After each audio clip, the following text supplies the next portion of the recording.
Za to, že vůbec žiju a že jsem tady mezi váma, tak v první řadě děkuju přítelkyni, která zarmovala syna. Městské policii, která vlastně mě potom přivedla k životu a posléze záchrance, která mě odvezla do Liberce.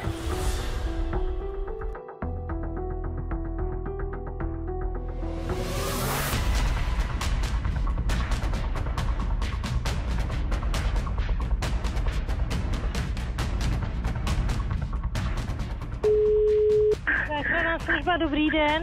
Prosím vás, ať přijde sanitka, nám chrchá, nemůže dýchat elektrika. Ten člověk, co se mu stalo? On si zapnul žehličku, já nevím, a dostal ránu. Vědomí nebo bezvědomí? Není bezvědomí. Paní jsem řekla, ať pána položí na zem, na záda, to udělala, zaklonila mu hlavu do záklonu, tak, aby brada byla vzhůru, aby se uvolnily dýchací cesty. Pán, podle toho, jak jsem se ptala, stále nedýchal, takže jsem paní požádala, zda by mohla začít stlačovat hrudník. Je fialovej. Uklidněte se, ať pánovi pomůžeme, ano? Ano. Dobře, ať si pán vedle něj klekne. No, klečí. Natažený ruce, mami. Tak. Zadechnout se mu, jen občas se nadechne, pane bože. To je málo, jestli občas, ano.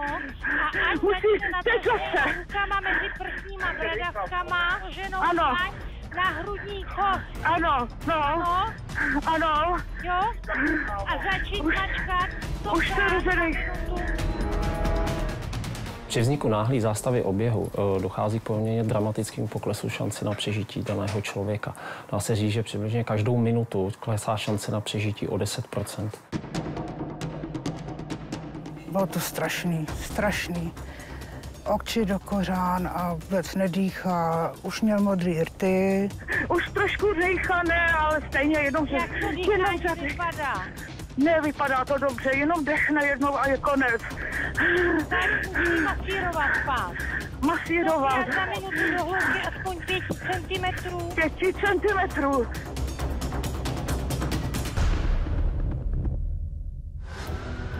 Každá vteřina teď hraje roli.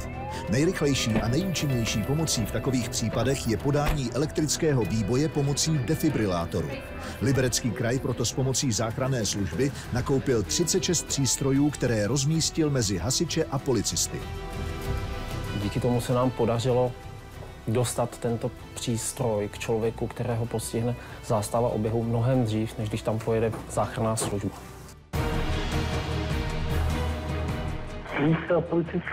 Dispečing záchranné služby Liberec, dobrý den, potřebujeme bychom vaši výpomoc. Vy máte AEDčko, ten defibrilátor. To máme prosím vás, můžete jet do výbor. Máme tam úraz elektrickým proudem, bezvědomí a resuscitujeme po telefonu. Jedeme tam. Určitě se mi honilo hlavou to, že vlastně ta kolegyně udělala tu nejsprávnější věc, protože čím dřív tam ten přístroj bude, tím větší šanci na přežití člověk v této situaci má. A pokud se jedná o úraz elektrickým proudem, tak je to opravdu velice zásadní věc. Městští strážníci mají na místo zásahu jen 1,5 kilometru. Zatímco záchranná služba pojede z České Lípy 9 minut, oni tam budou o 5 minut dříve. 5 drahocenných minut. Stejně rychlá je díky rozmístění defibrilátorů teď první pomoc po celém Libereckém kraji. Při rozhodování, kam umístíme zařízení, která by měla zachraňovat lidské životy, jsme zohledňovali 2 kritéria. Jedno z nich bylo, kde je horší dostupnost posádek zdravotníků, a dále jsme tato zařízení chtěli umístit do aut hlídkových, to znamená do vozidel policistů, kteří jsou neustále v terénu.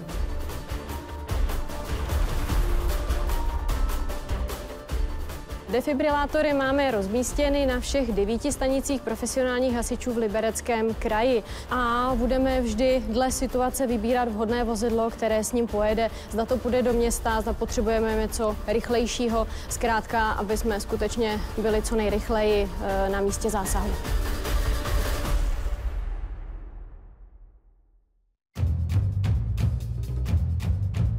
Někdo k vám dojede, než dojedou z České Lípy, taky tam jede policie z Nového Boru a vystřídá vás. Nemusíte mít strach, jo? Nebudete na to sami.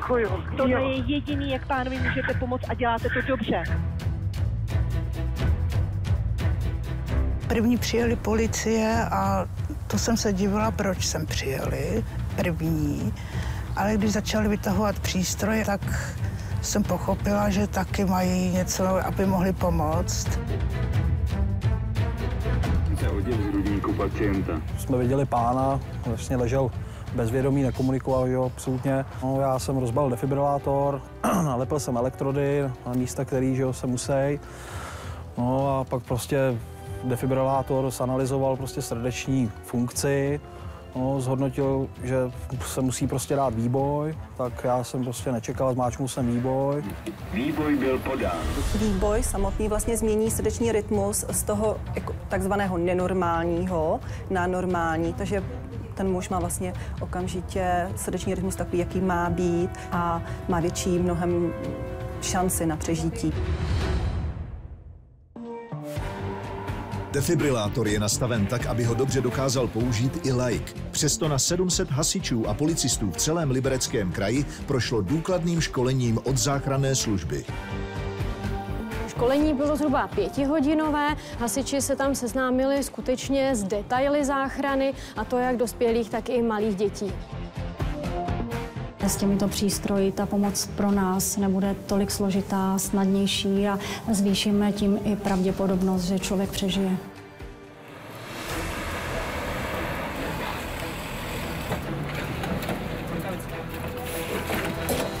První pomyšlení je na to, že ho chlapci umějí využít. Obrovský komfort pro pacienta v tom, že když ho využijou správně, tak pro nás je to o to menší díl práce, že přijíždíme už k oživenému pacientovi. Cítil jsem takový pocit, že prostě už je to takový jako v suchu. To přijela prostě záchranná služba, který prostě mají víc nástrojů prostě pro tu záchranu. Takže cítil jsem takový, že to bude dobrý, no. A co za sebe teda musím říct upřímně, tak mě udělalo ohromnou radost, že ty městští strážníci přijeli, ten defibrilátor správně použili, pacienta na životě opravdu zachránili oni, od nás už to bylo jenom zajištění a transport. A já myslím, že s doktorkou jsme měli vážně jako ohromnou radost, že to takhle vyšlo.